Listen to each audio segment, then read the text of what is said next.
मतलबी लोग हैं हम, मतलबी लोग। बीमारी तो छोड़ो, गरीब का तो जनाजा भी नहीं उठाना चाहते हम लोग। अल्लाह अकबर। अमीरों के जनाजे में बढ़ बढ़ के कांटा देते हैं। ये इस्लाम नहीं है, ये इस्लाम नहीं है। मेरा नबी है, अरब की जमीन है, तपती हुई गर्मी है। औरत आई, उसने इशारा किया, हुजूर तपती हुई दोपहरी में उठे, जाके बातें करने लगे। बहुत देर तक बात करती रही। जब वो अपनी मर्जी से बात करके गई, सहाबा कहने लगे, महबूब आपको 63 साल जिंदगी में पूरी कायनात संवारनी है, आप इतना कीमती वक्त उस पागल के लिए खर्च कर दिया, इसे कोई मुंह नहीं लगाता। मेरे नबी के नबूवत वाले होठ खुले और आका करीम ने फरमाया, सहाबा जिसे कोई मुंह नहीं लगाता, क्या उसे मैं भी मुंह ना लगाया करूं? सुभान अल्लाह, माशाअल्लाह। मेरे हुजूर ने फरमाया, जिसे कोई सीने से नहीं लगाता, उसे सीने से लगाने के लिए मैं आया हूं। ओ भाई, ये सुन्नत है हुजूर की, जिसे दुनिया जलील करे तुम उसे इज्जत दो, तुम इसे इज्जत दो। मैं अर्ज कर रहा था, बात बढ़ गई। कहां खोले हैं गेसू यार ने, खुशबू कहां तक है। कभी कभी बेटियां वो काम कर जाती हैं जो बेटे नहीं कर पाते। माँ बीमार हुई, बाप बीमार हुआ, बेटे ने छोड़ दिया, लेकिन बेटियां नहीं छोड़ा करती, बेटियां नहीं छोड़ा करती। अगर गलत कह रहा हूं तो बताओ।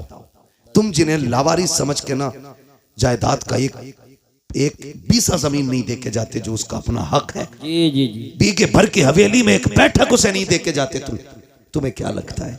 खुदा की कसम सुने, हमने जनाजे ऐसे भी देखे, जब बाप का जनाजा उठा है तो बेटियां जनाजों के साथ दौड़ी हैं कि हमें भी इनके साथ ले जाओ। अब जीने का मतलब खत्म हो गया है। जिसके घर में बेटी है, मैं नहीं जानता वो अपने आप को क्या समझता है, लेकिन इतना जानता हूं, जिस बेटी के सर पे बाप का साया होता है ना, वो बेटी अपने आप को शहजादी समझा करती है, शहजादी समझा करती है। बेटियां होती हैं, हम बेटियों को लावारिस कर देते हैं। सुने बेटी क्या होती है, बात याद आ गई तो मैं ये बात कर जाऊं। अल्लाह ने एक अमीर को 4 बड़ी बड़ी फैक्ट्रियां दी। कितनी? सो गए? खत्म कर लूं? कितनी दी? सारे बोलेंगे तब आगे बढ़ूंगा, वरना मेहनत कर रहा हूं। 4 दी ना? 4 बेटे अल्लाह ने उसको दिए, 4 बड़ी बड़ी फैक्ट्रियां, लेकिन कुछ अकाउंट में भी था। उसको अल्लाह ने बड़ी बेटी अता की। बड़ी बेटी हुई, उसने उसकी शादी कर दी। शादी के बाद कोई समधी से या किसी से अनबन हो गई, ठीक है ना? ये मूज का झगड़ा भी ना हमारी कौम को तबाह किया हुआ। सही बात।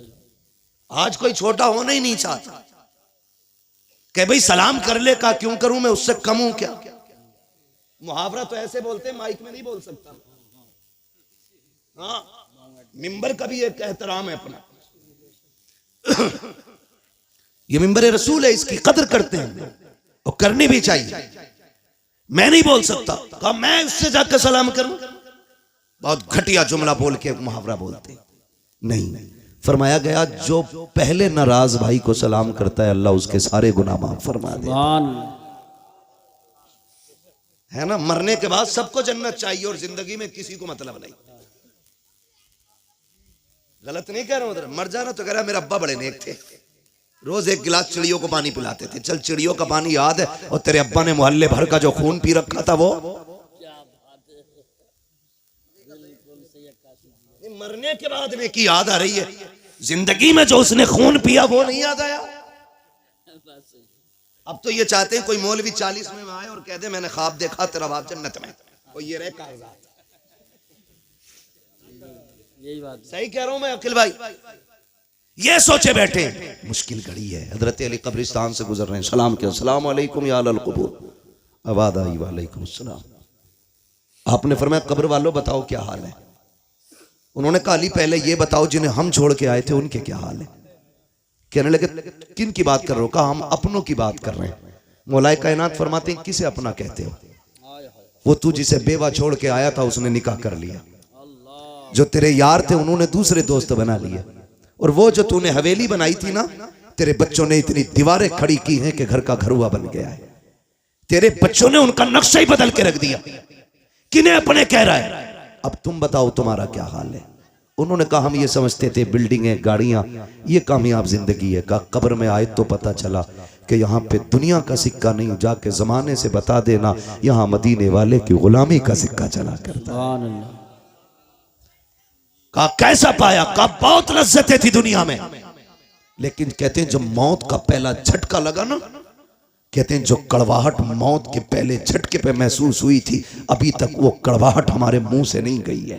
अल्लाह, खेल नहीं है। यही बात। बदलो अपने रवैये। वो कहा जब कब्र में आए जो इसने झटका दिया गया, कब तक कांप रहे हैं। बरसों बीत गए, अभी तक वो दहशत नहीं गई है जो कब्र ने झटका दिया था। अभी तक उस दहशत को हम भुला नहीं पा रहे हैं। अली जाओ जमाने को बता देना कि तैयारी कर ले, यहाँ पे दुनिया का सिक्का नहीं हुजूर की गुलामी का सिक्का चला करता है। ओ मेरे भाई कान खोल के सुनो, हुए नाम वरबे निशा कैसे कैसे, जमी खा गई आसमां कैसे कैसे। कोई यहाँ दौलत वाला, इज्जत वाला, शोहरत वाला कोई नहीं बचने वाला है। हमें खत्म हो जाना है, मगर खुदारा रवैये बेहतर कर लो, अखलाक अच्छे कर लो। अल्लाह ने 4 बेटे दिए, 4 मीलें दी। मूंछ के झगड़े की खातिर 10 साल बेटी के दरवाजे पे नहीं गया, बेटी से कांटेक्ट ही खत्म कर दिए। लेकिन बेटी तो बेटी होती है। लेकिन देखो हालात बदलने में देर नहीं लगती है। अगर अच्छे दिन ज्यादा नहीं देर टिक पाते हैं तो बुरे दिन भी ज्यादा देर नहीं रुक पाएंगे। अगर बुरे दिन ज्यादा दिन नहीं रुकते हैं तो अच्छों की भी कोई उम्र नहीं होती है। अल्लाह कादिर मुतलक है, जब चाहे तब तब का पलट देता है। कभी तख्त से उठा के तख्ते पे डाल देता है, कभी तख्ते से उठा के तख्त पे बैठा देता है। ये वही कादिर मुतलक है। कभी उसकी जात को ना भूलना, अकड़ने की जरूरत नहीं है। अपने आप को उसके आगे झुकाए रखना, कभी दौलत पे गुरूर ना करना। नाक मूंछ के झगड़े को एक तरफ डालो, हुजूर के सच्चे गुलाम हो जाओ। नाक की खातिर उसने 10 साल बेटी को नहीं देखा। इत्तेफाक से तबीयत खराब हुई, दर्द हुआ, हॉस्पिटल लोग लेकर के चले गए। डॉक्टर ने चेकअप करके कहा तेरे गुर्दे फेल हो चुके हैं, अब जिंदगी कम रह गई है। उसने कहा बड़ा पैसा है, इलाज की कोई सूरत? उसने कहा बच जाएगा अगर तुझे गुर्दा मिल जाए। उसने कहा जितना चाहे पैसा ले ले, अल्लाह ने बड़ी दौलत दी है, गुर्दा चेंज कर दे। डॉक्टर ने कहा नहीं जी, ये गुर्दे मिला खरीदा नहीं करते हैं। कहा फिर? कई तेरा अपना गुर्दा देगा, उसके बाद तेरी जिंदगी बच पाएगी। बड़ा घमंड था उसे 4 बेटों पर, बड़ा गुरूर था उसको बेटों पर। उसने कहा 4 बेटों के लिए जिंदगी कुर्बान कर दी, पूरा हो गया इन्हें पढ़ाते लिखाते, क्या ये मेरे लिए इतना नहीं कर सकते? उसने कहा बुलाओ बेटों को। 4 बेटों को जब बुलाया गया, सबसे पहले बाप ने बड़े बेटे से कहा बेटे मैं कुछ और दिन जीना चाहता हूँ, तुम्हारे बीच रहना चाहता हूँ। डॉक्टर ने कहा जीना है तो एक गुर्दा लाना पड़ेगा। बेटे एक गुर्दा दे दे, मैं भी तेरे साथ कुछ दिन जी लूं। बेटे ने इतना सुना, लहजे बदल गए बेटे के। उसने कहा तुम अपनी जिंदगी बर्बाद कर चुके हो, हमारी क्यों बर्बाद करना चाहते हो? हम गुर्दा दे करके अपनी जिंदगी बर्बाद नहीं करेंगे। जब बेटे ने इतना कहा, उसने दूसरे बेटे की तरफ देखा, उसका भी यही जवाब। तीसरे बेटे की तरफ देखा, उसका भी यही जवाब। सबने इनकार कर दिया। फिर आज आंखों में एहसास के आंसू आए हैं। ख्याल आता है मैंने इनके लिए जिंदगी बर्बाद की, जिन्हें मेरी एक सांस अच्छी नहीं लग रही है, जिनको जिंदगी मेरी प्यारी नहीं लग रही है। ओ खुदा का वास्ता, बाप की इज्जत किया करो, बाप की कदर किया करो। अगर बाप जान भी मांग ले, हंसते हंसते दे दिया करो, इसलिए कि तेरी जान बाप की उस रात की कीमत नहीं चुका सकती है जब वो रात को आधी रात में मजदूरी करके पैदल आया था, कोई सवारी पर बैठाने वाला नहीं था, थक के आया, तूने मुस्कुरा के अब्बा कह दिया था, उसकी सारी थकन तेरे 2 जुमलों से उतर गई थी। नारे तकबीर, नारे रिसालत, नारे गौसियत, मसलके आला हजरत। वो बाप है।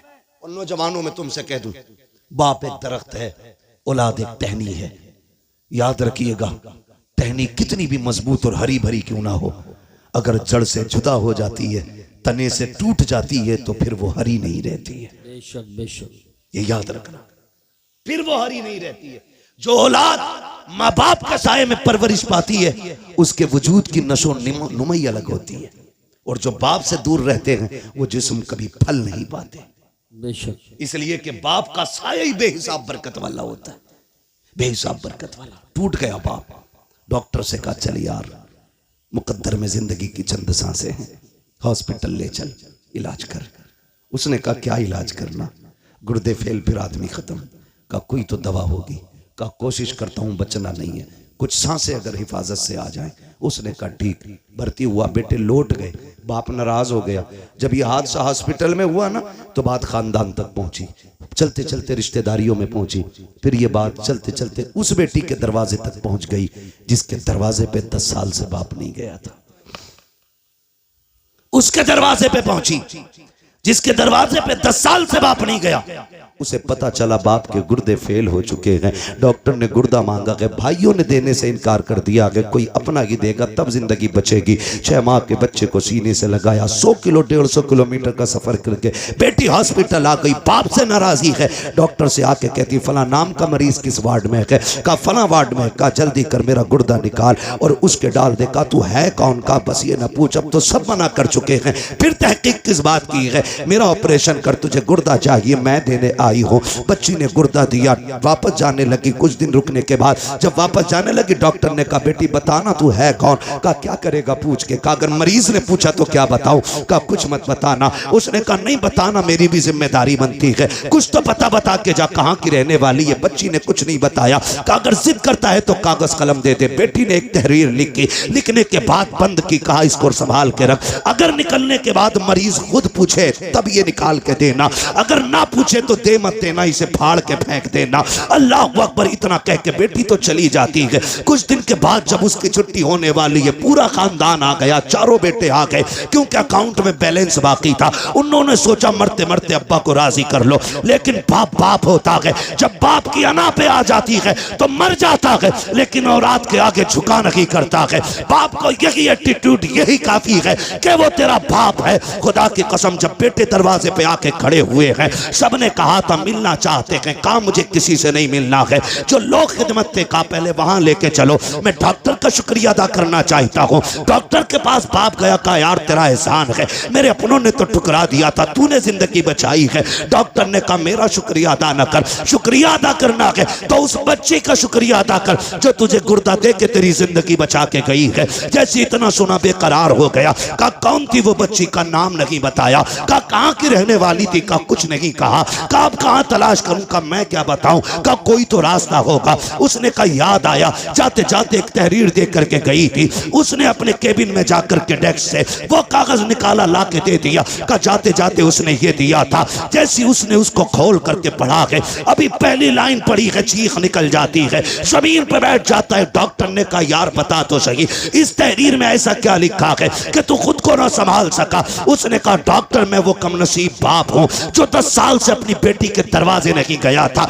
ये जो खत है मेरी उसी बेटी का खत है। का इसमें लिखा क्या है? बच्ची का खत पढ़ के तो सुना। उसमें लिखा था अब्बा जी तेरी बेबस और मजबूर बेटी का सलाम, तेरी बारगाह में कबूल हो। अब्बा मैं वो कमनसीब बेटी हूँ, 10 साल से तू जिसके दरवाजे पे नहीं आया। अब्बा मुझे ये नहीं पता मेरी खता क्या है, मेरा कसूर क्या है, मैंने तेरा बिगाड़ा क्या था। अब्बा जी तुझे क्या बताऊं, 10 सालों में जितनी ईदें आई हैं, दुनिया चांद देखने के लिए छत पे चढ़ती है, लेकिन मैं अपना चांद देखने के लिए दरवाजे पे आती हूँ। अब्बा जब चांद नजर आता है लोग मुबारकबादियां देते हैं, मेरे बच्चे भी आके कहते माँ सबने तो कपड़े पहन लिए हैं, तुम कब पहनोगी? तो मैं कह देती हूँ ए बेटे जब तुम्हारा चांद दिख गया, तुम्हारी ईद हो गई है, अभी मेरा चांद नजर नहीं आया है, जब मेरा चांद नजर आएगा तब मेरी ईद होगी। अपने बच्चों से ये कह दिया करती हूँ अब्बा 10 साल हो गए तू पलट करके नहीं आया, ए मेरे बाप तूने 4 मीलें बेटों के नाम कर दी, जायदाद में मुझे फूटी कौड़ी नहीं थी। अब्बा मैं तुझसे नाराज नहीं हूँ, मुझे तेरी नाराजगी की वजह तो नहीं मालूम है, लेकिन मेरे बाप मैं तुझे गुर्दा देने आ गई हूँ, नाराज ना होना। अब्बा मैं तुझे तकलीफ देना नहीं चाहती, ये जो गुर्दा दे रखी हूँ ये तुझ पे एहसान नहीं किया है मैंने। ए मेरे बाप तूने 18 साल सीने से लगा के पाल लिया था, तो अगर जायदाद न दी तो क्या हुआ, 18 साल रोटी तो खिला दी थी, 18 साल बेटी कह के आवाज तो दिया था, 18 साल तूने सीने से लगा के रखा था, ये तेरा एहसान इतना बड़ा है, अगर इसी के बदले में जान भी मांगेगा अब्बा तेरी बेटी हंसते हंसते जान दे दूंगी। मेरे बाप मुझे पता चला तुझे गुर्दे की जरूरत है, बेटियों ने बेटों ने इनकार कर दिया है, अब्बा मैं तेरी बेटी ठहरी, मैं बर्दाश्त न कर सकी, मैं तुझे गुर्दा दे करके जा रही हूँ और एहसान नहीं किया है, इसकी कोई कीमत भी नहीं मांगती हूँ। अब्बा तेरी मर्जी है, ईद पे आना या मत आना, बेटी से मुलाकात करना या न करना। उसने आखिरी जुमले लिखे थे कि अब्बा तेरी बेटी इतना चाहती है, अगर तुम मुझसे राजी हो गया है तो इतना कर देना, जब मेरे इंतकाल की खबर तुझे आ जाए तो बेटी के जनाजे में आकर के शामिल हो जाना, इसलिए कि अब्बा अगर तू जनाजे में नहीं होगा दुनिया कहेगी ये बदनसीब बेटी का जनाजा है। मेरी ख्वाहिश तो ये है कि मेरे जनाजे में सबसे पहले लगने वाला कांधा मेरे बाप का हो, ताकि दुनिया कहे ये बदनसीब का नहीं बल्कि खुशनसीब बेटी का जनाजा जा रहा। अल्लाह अकबर। ये बेटी होती है, कभी कभी बेटे वो नहीं कर पाते जो बेटियां कर जाती है। इन्हीं बेटियों को बचाने के लिए मेरा नबी आया, इन्हीं बेटियों को जिंदगी मेरे नबी ने दी है, इन बेटियों पे एहसान है मेरे नबी का। और मैं कहता हूं मेरी बहन, मेरी बेटी, कभी तेरे सर से दुपट्टा उतरने लगे ना तो महबूब की गार की रोने वाली हालतों को याद कर लेना। कुछ भी याद ना कर सके तो वो याद कर लेना, तू तो पैदा होते ही मार दी जाती। ये जो घर में तेरी खिलखिलाहट और तेरी मुस्कुराहट है, खुदा की कसम ये मेरे नबी के सदके में बची हुई है, मेरे हुजूर के सदके से बची हुई है। हुजूर ने कितनी इज्जत दे दी। तुझे बाप मार देता था, माथे पे पसीना तक नहीं आता था। जिस दिन से मेरे नबी ने कहा मेरी बेटी मेरे जिगर का टुकड़ा है, जाओ 80 साल का बुढ़ा भी रक्षा चला रहा है, उससे पूछना अब्बा ये उम्र लक्ष्य की तो नहीं है। वो कहेगा अल्लाह ने एक बेटी और दी है, घर में रह गई है, बस एक तमन्ना है उसके हाथ पीले कर दूं। खुदा की कसम आज 80 साल का बेटा मुस्कुरा के लोगों का बोझ खींच रहा है, उससे पूछ क्यों खींच रहा है? वो कहेगा मेरे नबी ने कहा है जिसने बेटी को इज्जत से रुखसत कर दिया उसकी जन्नत की जमानत मदीने वाला देके जा रहा। अल्लाह अकबर। ये इज्जत है मेरे महबूब के सदके में। लोगों हमें होश से काम लेने की जरूरत है। जिस नबी के सदके में हमें माँ मिली है, बेटी मिली है, बहन मिली है, बाप मिला है, रिश्तों की इज्जत मिली है, कदर मिली है, अपनों की पहचान मिली है, हमारे उस नबी को हमारे होते हुए कोई कुत्ता भौंक दे, हो ही नहीं सकता, हो ही नहीं सकता है। हम तो कहते हैं हुकूमत वक्त को भी दो टोक फैसला करना चाहिए। जी जी जी, दो टोक फैसला करे हुकूमत वक्त, या तो ये कहे हम इसको कैद नहीं करेंगे या सजा नहीं देंगे, और अगर मुल्क में संविधान है, अदलिया नाम की कोई चीज है, तो सबसे पहले इस कुत्ते को उठा के फांसी के फंदे पे चढ़ाओ। बेशक बेशक। इसलिए कि मैं नहीं, पूरी दुनिया, और दुनिया का सबसे बड़ा पेज गूगल, जाके सर्च करो सबसे अच्छा इंसान कौन है, सबसे ऊपर लिखा जाता है, गूगल पे सर्च करोगे लिख के आता दुनिया के सबसे अच्छे इंसान को मोहम्मदुर रसूलुल्लाह कहा जाता है। सुभान अल्लाह माशाअल्लाह। बस मजबूर न करें किसी को रोड पे निकलने के लिए, मजबूर न करें किसी को रोड पे उतर करके गुस्सा दिखाने के लिए। अगर तुम्हारे हाथ में इख्तियार है तो फिर इंसाफ करो, और इंसाफ यह है कि इस कुत्ते को उठा के फांसी तक पहुंचाओ। बेशक। वरना मुंह में हमारे भी जबान है, बोलना हमें भी आता है, लेकिन हमारा मजहब किसी के मजहब के खिलाफ बकवास करने की इजाजत नहीं देता। जी जी जी बेशक। गूंगे नहीं है, सच ये कह के जिन पत्थरों को हमने सिखाई थी गुफ्तगू, जब बोलने लगे तो हम ही पे बरस पड़े। जी जी सही बात। जिनकी औकात दो कौड़ी की भी ना हो, वो मेरे नबी के खिलाफ भौंके। खुदारा आपसे मेरी इतनी गुजारिश है, अपने हुजूर के लिए सारे झगड़े मिटा के एक जगह आओ, एक सफ में खड़े हो, खानदानी झगड़े खत्म, रिश्तों के झगड़े खत्म, दौलत के खत्म, ये आने जानी है, कोई मतलब नहीं है। और किसी की कब्र में कोई सोने का ताबूत नहीं रखेगा, किसी की कब्र के सराहने चांदी का सराहना नहीं लगना है। सबके लिए वही मिट्टी वाली जमीन, बेशक वही जमीन है। फर्क सिर्फ इतना है, जो हुजूर के लिए जिएगा उसकी कब्र जन्नत बनाई जाएगी, और जो हुजूर से बिछड़ के जिंदगी जिएगा उसकी कब्र अंधेरे का गड्ढा बनाया जाएगा। बेशक। तुम्हारे हाथ में है कब्र अंधेरी रखनी है कि रोशन रखनी है। मशवरे के तौर पे मैं ये कह के जाऊंगा, जमीन मैली नहीं होती, जमन मैला नहीं होता, मोहम्मद के गुलामों का कफन मैला नहीं होता। हुजूर से गुलामी का सच्चा वादा करें, एक ही सफ में खड़े हो जाएं, फरूई इख्तलाफात से निकल आएं, अपने असल मुद्दे पे नजर रखें। हमारा सब कुछ हमारा नबी है। मैं तो खुदा की कसम खा के कहता हूं, जो उनकी इज्जत पे आंच आई, हम अपनी इज्जत का क्या करेंगे भाई? जब उनकी इज्जत महफूज नहीं तो हमारी इज्जतों का होना क्या है? हमारी तो इज्जत भी हुजूर की चौखट से है, हमारा सब कुछ हुजूर से है। नौजवानों, अपने महबूब के लिए आवाज़ उठाना हमारा हक है। कानून हिंदुस्तान का, संविधान हमें इजाज़त देता है, हम अपने मामले के लिए शांति के साथ अपने हक के लिए आवाज़ उठा सकते हैं। और ये किसी के बाप का हक हुक्म नहीं कि हम गर्दन दबा के रह गए। हमारे मकान जले हम बर्दाश्त करते रहे, हवेलियाँ तोड़ी गई बर्दाश्त किया, हुजूर के खिलाफ कोई भौंके बर्दाश्त नहीं किया जाएगा। इसलिए कि सब कुछ हमारा हमारा नबी है, सब कुछ हमारा है। मेरे इमाम ने कहा था, ज़मीन व ज़मा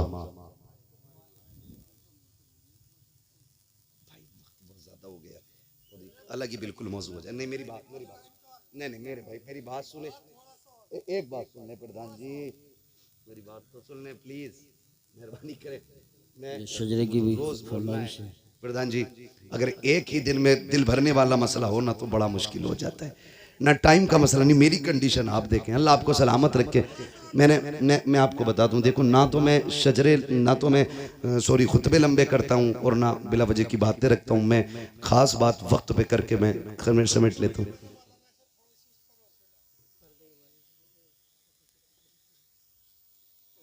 ये मौजूद पहले दे दिया करें तो जरा वक्त में सब कुछ निपटा लिया जाए। अगर धीरे धीरे ऐसी होने लगा तो फिर असल में फिर एक तसलसल जब बरकरार रहता है ना तो फिर बोलने में भी अच्छा लगता है, और तसलसल टूट जाए ना तो फिर बात में भी वजन नहीं होता। मैं आपसे बस इतना अर्ज करूं, अल्लाह आपको सलामत रखे, दीन पे मजबूती से कायम रहे। दीन पे अदद फरमा रहे कि मुर्तद होने का मामला बड़ी तेजी से है, तो उसके लिए मैं तो सबसे आसान काम समझता हूँ, निकाह जल्दी करो और आसान करो। जल्दी करो और आसान करो। देर इसलिए हो जाती है कि लल्ला पैरों पे नहीं खड़ा हुआ है, मुश्किल इसलिए है कि डिमांडें बढ़ रही हैं। पैरों पे खड़ा हो गया तो 20 लाख मांग रहे हैं, और अगर ये पैरों पे खड़े होने से पहले कर दें तो 20 लाख मांगने की फिर उसकी जरूरत भी नहीं होगी। शादी के बाद पैरों पे खड़ा हो तभी अच्छा है, वरना इस्लाम का मिजाज तो ये कि बच्चे जवान हो जाएं ना तो उनका खर्च बाप के जिम्मे नहीं है। इस्लाम तो ये कहता 14 साल का हो जाए फौरन अलग कर दे कि कमाना ले जा अपने लिए।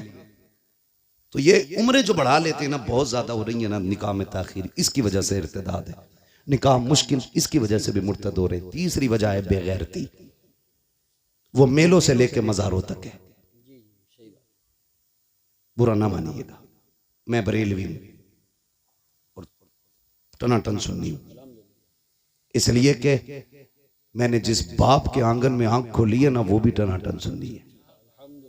हम कच्चे लोग नहीं है, पक्के लोग।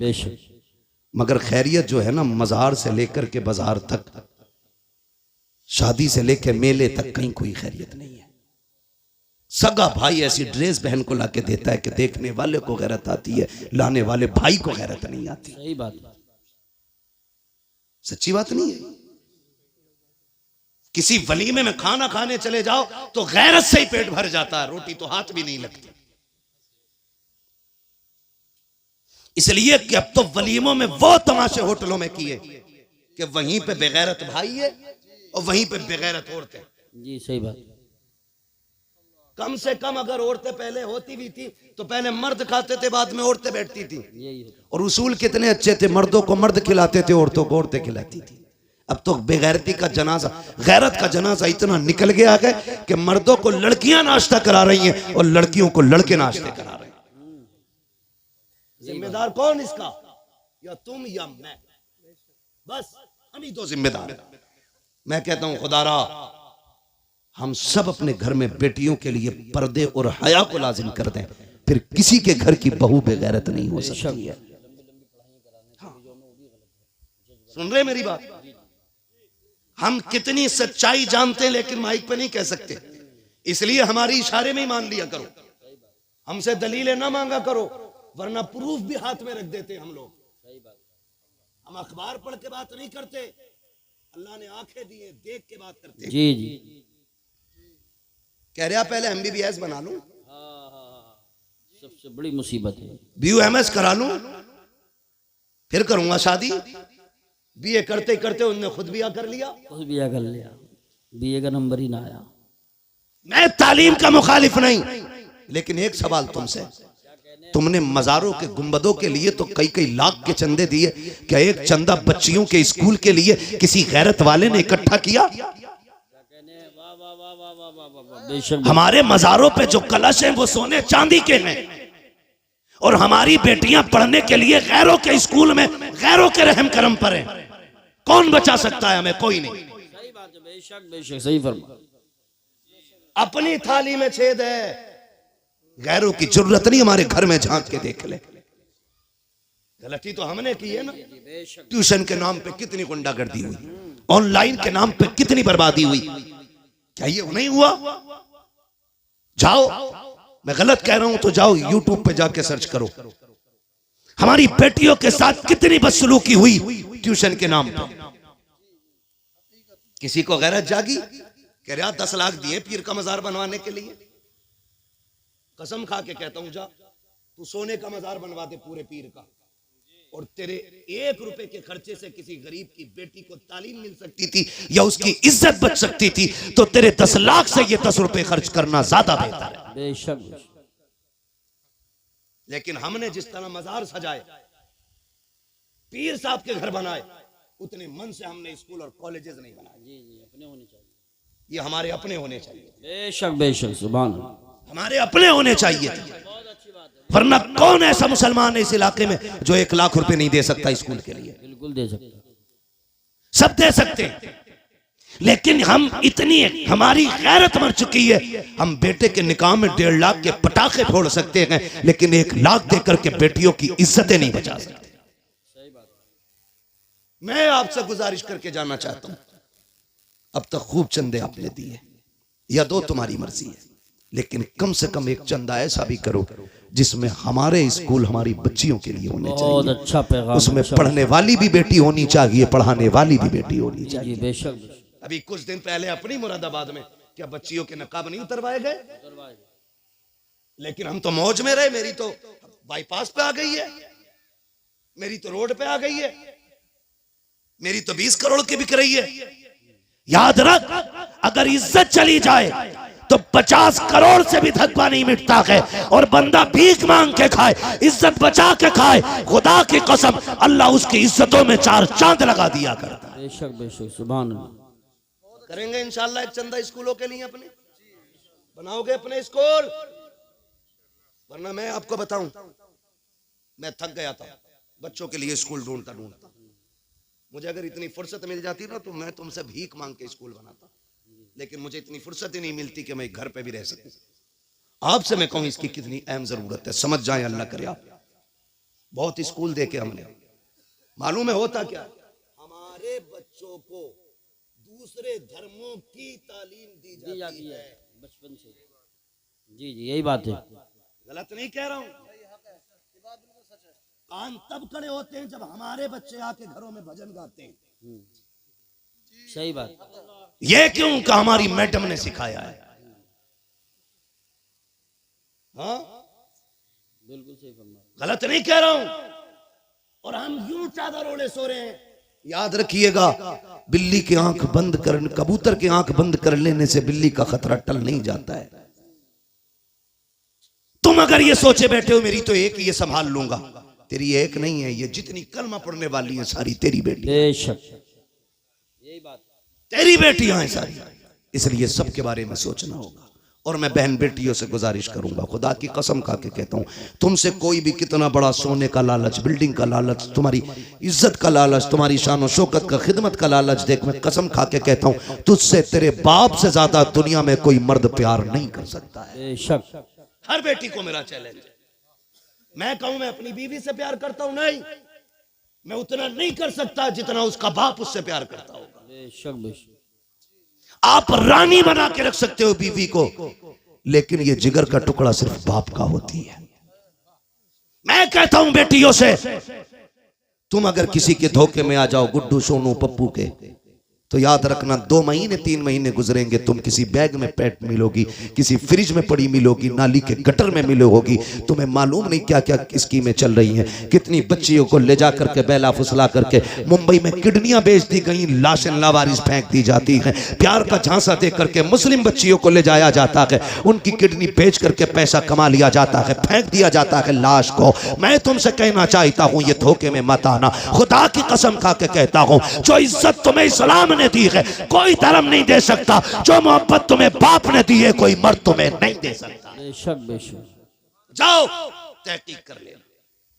मेरी बेटी, मेरी बहन, रब ने तेरे लिए जन्नत तैयार की है, और वो जन्नत जिसमें नहरें हैं, बागात है, इतनी खूबसूरत मौसम वाली जन्नत कि अगर उसका सुराख, जन्नत का सुराख दुनिया की तरफ सुई के नाके के बराबर खोल दिया जाए ना, तो पूरी दुनिया उसकी ठंडी हवा से महकने लग जाएगी। सुभान अल्लाह। इतनी खूबसूरत जन्नत तेरे लिए। लेकिन भाई असल में बुनियादी कमजोरियां होती हैं। जब हमारे बच्चों को बचपन ही से भजन पढ़ाए जाते हैं ना, तो ईमान में मजबूत नहीं रहते। सही बात। फिर वो एक्स मुस्लिम बनते हैं, वो फिर किसी धर्म को नहीं मानते। लोग कहते हैं उससे पलटा, उससे नहीं, गलती हमने की।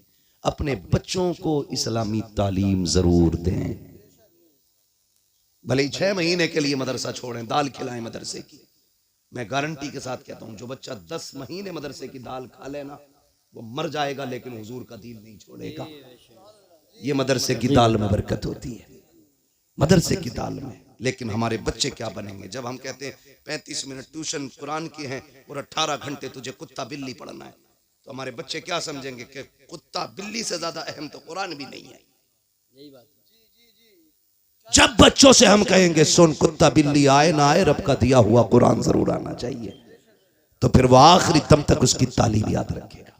आखिरी दम तक बच्चों को कुरान पढ़ाएं, दीन पढ़ाएं, अपने स्कूल अपने कॉलेजेस बनाएं, अपनी बेटियों की इज्जत के मुहाफिज खुद बने, निकाह सस्ते करें, आसान करें, जल्दी करें, जल्दी करें।